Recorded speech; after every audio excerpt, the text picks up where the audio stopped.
আলহামদুলিল্লাহ বড়ি পাওয়া শেষ মুহূর্তে আমরা চলে আসি, তেমন কিছু মাছ পাই নাই। যাই হোক, আপনাদের মাঝে কিছু সামান্য মাছ তুলে ধরলাম, অল্প কিছু মাছ, 4-5টা মাছ, দুটা কয়া, কই, এই দুইটা ট্যাংরা আর একটা চেং মাছ। আসলে যে জায়গাতে আমরা বড়ি বাওয়াত আইছিলাম, খুব জঙ্গল, খুব ডর করে। আসলে সত্যি ওরা দিনের বেলায় অনেক ডর করে, ভয় করে। দেখেন এই আড়াটা, দিনের বেলায় ওইখানে কিন্তু মানুষ আসে নাই, তবু আমরা আসছি। আসলে সত্যি বড়শি বাওয়াটা শখের জিনিস। যারা শখ করে বড়শি বায় তারা কিন্তু জানে আসলে সত্যি মাছ তেমন কিছু পাই নাই। শখ করে আসছিলাম বড়শি বাওয়ার জন্য। বড়শি বাইয়ে এখন চলে যাব, বাড়ির উদ্দেশ্যে রওনা দিব। অবশ্যই দোয়া করবেন, আর আমরা সবসময় আমরা পাশে আছি, পাশে থাকবো ইনশাল্লাহ।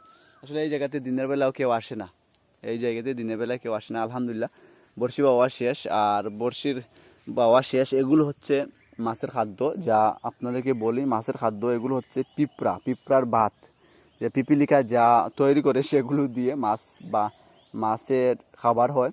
যাই হোক আলহামদুলিল্লাহ, অবশেষে আমরা যাই হোক করলাম, যতটুকু মাছ মারলাম আলহামদুলিল্লাহ, শুক্রিয়া আল্লাহ তাআলার দরবারও। যাই হোক, ভালো থাকবেন, সুস্থ থাকবেন ইনশাল্লাহ। আপনাদের সাথে আবারও দেখা হবে কোনো এক ভিডিওতে।